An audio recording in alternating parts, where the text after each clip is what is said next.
गसाइगावआव गोदानै दाजानाय सोनाब गसाइगाव दखरा गावबुरा आफादनि समायखिरा लानाय हाबाफारि खुंफुंदों।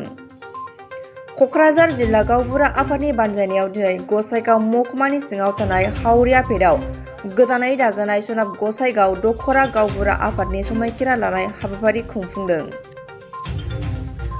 हाबाफारि बायदियै फुंबिलियाव गावबुरा आफादनि फिरफिला बिरहोनाय आरो सावराय मेल खुंफुंनायजों लोगोसे समायखिरा लानाय हाबाफारिखौ जागायो। बे हाबाफारियावनो गाहाय आलासि महरै बाहागो लादोंमोन फारियै कक्राझार जिल्ला गावबुरा आफादनि आफादगिरि बिरहां मुसाहारि, गाहाय नेहाथारि सुकुरसिं बसुमतारि, बोसोनगिरि परमेश्वर बसुमतारि बिथांमोनजों लोगोसे गोदानै दाजानाय सोनाब गसाइगाव दखरा गावबुरा आफादनि सिङाव गोग्लैनाय गासै गं 54 गामिनि गामिगोरा बिथांमोनहा। गोदानै दाजानाय गासै 24 सोद्रोमाफोरखौ कक्राझार जिल्ला गावबुरा आफादनि आफादगिरि बिथाङानो समायखिरा लाहोयो आरो बे हाबाफारिनि गेजेरजोंनो बिथां बिरहां मुसाहारिया आथिखालनि बिटिआर सरकारखौ जानो गोनां बिटिसिनि रां बावजा हाबाफारियाव गासैबो बिटिआर ओनसोलनि गावबुराफोरनि जेंनाफोरखौ सुस्रांना होनो थाखाय बिथांखि लानांगौ होनना गोख्रों दाबि दैखाङो।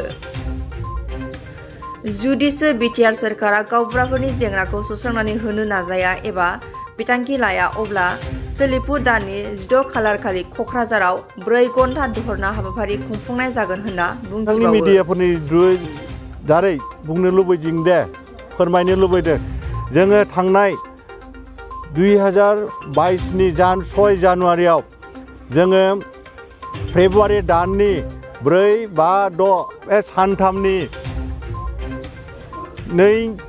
2 घन्टा करि सानथामनि जोङो धरना कार्यसुचि लादोंमोन। बे मार्चनि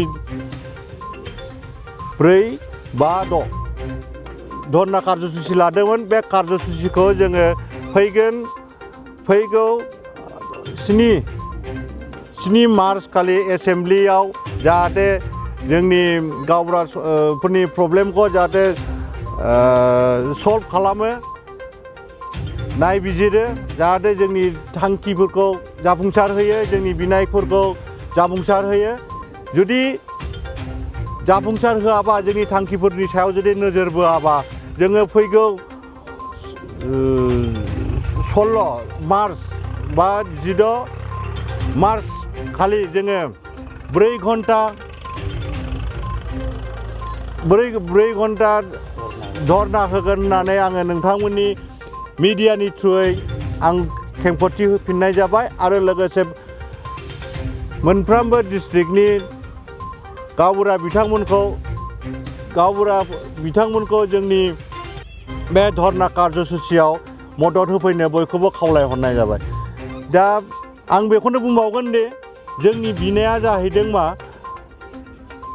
जायफोर इन्टारभिउ होदोंमोन बिसोरनो थाबैनो एपइन्टमेन्ट होनांगौ आरो लोगोसे जे रेभिनिउ भिलेजाव साफ्रोमबो गावबुराफोरनो मोनफ्रोमबो रेभिनिउ भिलेजाव सासे करि, मोनफ्रोमबो गामियाव सासे करि गावबुरा थायो, बिथांमोननोबो जाहाथे अनसुंथाइ मान्थलि मासिक बा बोसोरखिया हिसाबै अनसुंथाइ मोनसे माननीय होयो।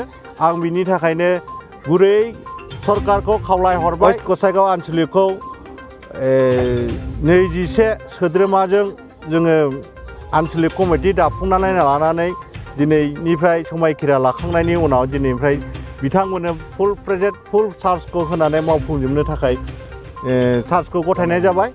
दिनैनि आफादाव दिनैनि बे वेस्ट गसाइगाव आनसलिक दानायाव जोंहा आफादगिरि हिसाबै राजिब कुमार मुसाहारि बिथाङा आफादगिरि आरो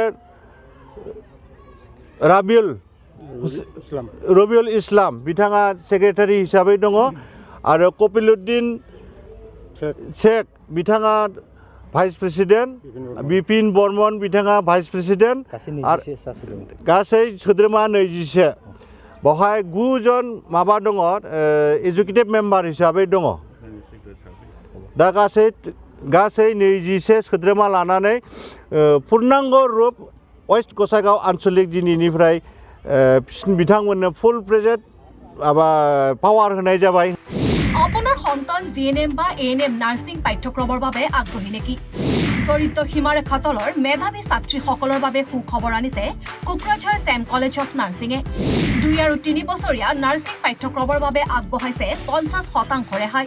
এই সুবিধা লাভ কৰিবলৈ শীঘ্ৰেই যোগাযোগ কৰক 9854550697 আৰু 9854300175 নম্বৰত। যোগাযোগৰ অন্তিম তাৰিখ 5 মাৰ্চ 2022।